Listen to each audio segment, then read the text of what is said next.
My name is now Denise Brown, formerly Denise Hughes, and I went to Ossie, or Oswin Avenue School, from 1968 to 1973. Okay, so I was born in Wheelsfield Road, which overlooks Waverley, infants and junior, or it did. I don't know whether it still does, but I was born in the back bedroom of 10 Wheelsfield Road in 1956, and my father was a miner, very hard man, but very honest and very genuine, but very tough. And I remember just when he used to come home from the mines and he used to cough up coal dust for hours on end. And it wasn't an easy life, but I don't think we were anything unusual. I think we were in a community where everybody was in the same boat. We had nothing, but we wanted for nothing. So we had good times, but you remember how hard it could be. And I don't think we used to ask for much because we knew what the answer would be. So Dad was the salt of the earth, like most Yorkshire men are. Mum was a little sweetie. She was gorgeous, absolutely gorgeous lady, very kind. For the first, I think, 10, 12 years of our lives, she didn't work, but then she worked at the laundrette. Everybody would remember the laundrette on Bulby Road, what we used to call the top shops. And then she went on to work in a hairdresser. So she worked part-time so she could be there when we got home. So I can remember times being hard, no money, but we had food on the table. I had a lovely neighbour called Mrs. Lewis, who her daughter was just slightly older than me. I mean, Mrs. Lewis could make clothes, and I would get Angela's hand-me-downs, which were absolutely beautiful. And I couldn't wait for her to grow out of them so I could get these pretty dresses. Sounds a bit selfish, but it was what we did. Both, I must mention my granny and, I used to call her my nanny and granddad. Lovely people, lived at 30 St. Peter's Road. Just beautiful, I absolutely adored them. And on a Sunday morning I would go around on my bicycle and collect all the baking that Nanny would have done. But my granddad was a miner. Both my dad and my granddad worked at Yorkshire Main for years. And I remember my father saying that at the age of 12 he went down the pit unofficially because it was during the World War, the Second World War. And he did go, because he became an overman, he did go around many pits. And he told me the conditions that he used to work in, where he would crawl on his belly, crawl through water to get to the seam. So it wasn't a good life for him, but he was a tough man. And always wanted his children to do well. I had an elder brother, Peter, who, the most important thing to my parents were that Peter was educated and that he would do well. So everything was given over to getting Peter to university and through college. So things had to be sacrificed. And I loved swimming. When I went to junior school, I adored swimming. It was the only thing I was good at. But I couldn't go to we couldn't afford to send me to the swimming club, which was on a Thursday night. I think it was £0.50. It's just too much money. So that went by the way. But my auntie Joan, she taught me how to swim, and I spent a lot of time with her at the old baths. I used to go there every opportunity I could, and she told me how to not breathe underwater, but stay underwater for a long time and do tumble turns. And it just a sense of freedom that I felt when I was in the water, and I've still got that where I live now. So in 1968, I was at Waverley before I went to Ossie, and good friends there were Jackie Henwood, and Linda Blamyers, and we were in the swimming team, and we actually won. I think I won the freestyle length, and then we, as a medley team, won the cup. And I still see them now, and it's just brilliant. And we all love swimming. We're all fit little skinny minis. But my love and freedom for swimming, it was something I was proud of, and I did. Myself winning that one length freestyle, I was able to go on to represent Doncaster in 1968 at, I think it was either Leeds or Sheffield, I can't remember, one or the other. And that's when my first encounter with somebody who had an awful lot more than I did, which was the Speedo scenario. Everybody had Speedo costumes, Speedo flip-flops, Speedo nose clips, Speedo's hats, and I got on the coach to go to Sheffield or Leeds, and I had my little plastic bag filled with my CNA costume, which had all my badges on, my mum had proudly sewn on. So onward to Oswin Avenue in 1968. I think I was the oldest of the group.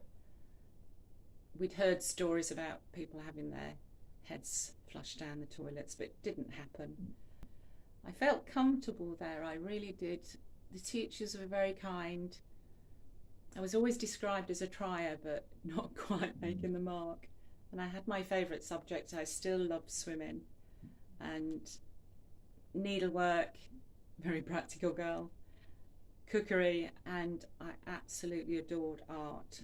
And I must mention Geoff Durrans, who was just my saviour. He was the kindest, most talented man I'd ever met, and he encouraged so many in the group, even if you weren't good at art. And I wouldn't say I was particularly good. I was very creative in everything I did, because that was the only thing I could do well. So I met Geoff Durrans in art, and I used to look so forward to going to his class and Mr. Bright's class. He was amazing. And I think it was just nice that the teachers were showing an interest, because all you'd ever knew was father, who went to work and came back. So I met some really kind people who were very interested and just exceptionally nice. That's an awful word to use, but this compassion and kindness just encouraged you to try, and all my school reports said I was a trier.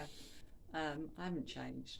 I'm not particularly intelligent, but it just gave you the impetus to try a bit harder, and if you couldn't do it, try again. So I actually became sports captain and captain of the hockey team, and I was absolutely useless at that, but I could still swim. So I went on to do swimming, my art, cookery, won a cookery competition making a Victoria sponge. I had to go on the stage to receive my prize, which was a lemon squeezer. I can't believe I won, but I did, and it was judged by all the teachers, and we got a little raffle ticket to denote whose cake was whose. And then we were all sat in assembly, and they called my number out, and mine was just quite plain, and I still make the same cake now, plain Victoria sponge with icing on the top and Smarties around the side. And I won, and I kept this lemon squeezer for years and years and years. I think it's just gone. That was, I loved cooking. Needlework, I made my mum a skirt for CSE, and I got a grade 1 CSE. I got a grade 2 CSE cooking, which I was a bit cross about. I had to cook breakfast for Mr. Nadin, and it was all going swimmingly, and he asked for what my mum would describe as a frilly egg, which meant it was burnt on the edges. And I think it was Mrs. Keithley who marked me down, but Mr. Nadin wanted his egg done that way. So that's what I provided, but I got a grade 2, so I was a bit cheesed off with that. So cookery, needlework, art, and Mr. Bright's class. I think he taught history, but it was always so much fun. So school for me, it was a release. I was happy. There was only one class I didn't like, which was biology. I didn't like the smell in there, and I didn't like cutting anything up. And I think I must have been the first anti-vivisectionist ever in Ossie, because I refused to cut a cow's eye up. So I wasn't popular, but I did go on to go and get an O-level in biology. I made a point of getting it. So yes, Oswin was good to me. Lots of swimming galas. One of my favourite all-time memories was we went to the New Baths, and we were in a swimming competition, and I was in one length freestyle, and I came third in the heats, and the place was absolutely packed. Mr. Nading was there next to my dad and then my mum, and they were in the shallow end, and you always dived in from the deep end. And I came third in the heats because I adapted the style where you breathed every alternate stroke, but it meant you were so much slower. My lovely Auntie Joan had taught me how to keep underwater. Not, you don't breathe, but I'd stay underwater for 2 lengths. I could swim 2 lengths. It sounds horrendous, but I could do that as a young girl without coming up for air. So I hatched this little plan in my head that if I got a lane that had a blue line straight down the middle, I would just follow the blue line, keep my eyes open, and not come up for air. And I just might. I don't know whether I had this idea that I might win. But so I did. We went to the deep end, and I'd got smack a lane right with the blue line smack in the middle. But okay, I'm third, but I'm just going to go for it. I'm not going to come up for air until I touch the sides. So I just remember the noise, everybody screaming and shouting. I could see my mum and dad and Mr. Nading at the other end. And it was a bit like The Graduate, you know, when he dived under the water, you could hear it, and as soon as you hit the water, everything went totally quiet. Gun went off, I dived in, I was swimming away, and I touched I wasn't bothered about anybody else because I couldn't, I was just going hell for leather. And I touched the end, stood up, and as soon as I stood up, I looked to my right, and Mr. Nading, and he wasn't often going nuts in a positive way, he was on his feet, cheering and shouting. My mum and dad were on their feet, and I was thinking, okay. So I looked to my right, and the girls were still coming in. I thought, I won. Could not believe it. It was one of the nicest moments, fondest memories of my entire life. It was just to see how happy I'd made 3 people. It was quite a positive experience. And of course, the morning before I went to school, before I went to Ossie, I had to take the cup round. I was allowed to take it home, and I took it round to 30 St. Peter's Road to show my nanny and granddad, who were so pleased. And then got to school, went to assembly. It was taken off me, and then I was called up onto stage, and I was I guess I can be very shy, painfully so, but I was called up, and Mr. Nading shook my hands, and I must admit that on the night he embraced me, which was I was just so emotional, because he wasn't given to demonstrating emotion or showing his emotion in that way, and it was just a lovely moment, something I'll never ever forget. It was a sweet time. So yes, up I went to get this cup, or I think it was a cup, and yeah, I think I made him proud. So it was a very nice Oswin moment that I'll never forget. So I left Oswin Avenue in 1973, and I went on to technical college to try obtain some O-levels, and at night school still got a passion for art. I did an A-level art at Doncaster Art College. again, one of my passions, but I did really work hard. I wanted to prove myself, not just as a try, just to get 5 O levels so I may be able to get into college. So tech college, art at night, art A level, and by the end of 74 I'd got 5 O levels and an A level, and I went to do an art foundation course at Doncaster Art College, where you do all sorts of different things: textiles, fine art, jewellery, silversmithing. And my love became textiles and fashion. So I then went on to Nottingham Polytechnic, and I was a real arty-farty, completely nice, lovely people, no aggravation, making little coal pots. And then after I got a degree, BA Honours degree. I was accepted in Leeds Carnegie to do a postgraduate certificate in art education. I don't know why, but I just wanted to, I was still in touch with Geoff Durrans, and he said, when you get your qualification to teach art, come back and, you know, come and see your old classroom and I'll take you into the staff room. And it was like a goal, it was just a goal for me. The Carnegie was a sandwich course, so you went out and taught art, and I ended up at Roundhay Comprehensive, which was lovely, and I was successful, and I got a credit for my work with young boys doing CSE qualifications, and there I was, 22, with this. Doesn't seem right that I was only 4 or 5 years older and I was teaching the qualification that I'd got. So I was successful there and had a really nice time.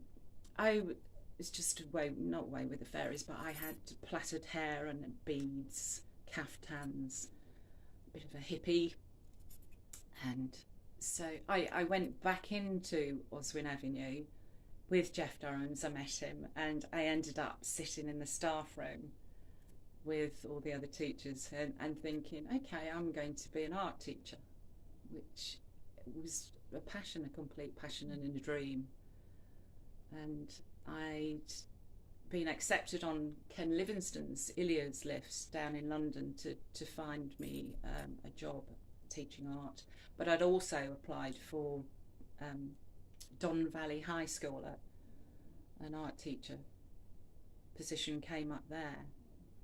And my boyfriend at the time lived in Tufnell Park, and I was living with him, and my parents were away, so cut long story short, the application for an interview went to my parents' house. No mobile phones at those times, so I missed the interview at Don Valley High School, which is such a shame, because I think that could have changed my life.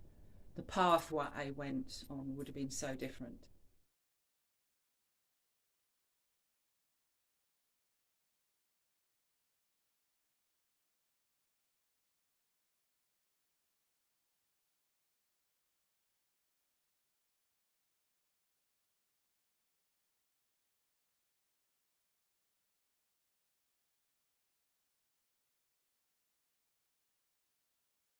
If you would like to know more about the Ossie Through the Ages project, then please email me at tonyarmstrong1959 at outlook.com. Thank you.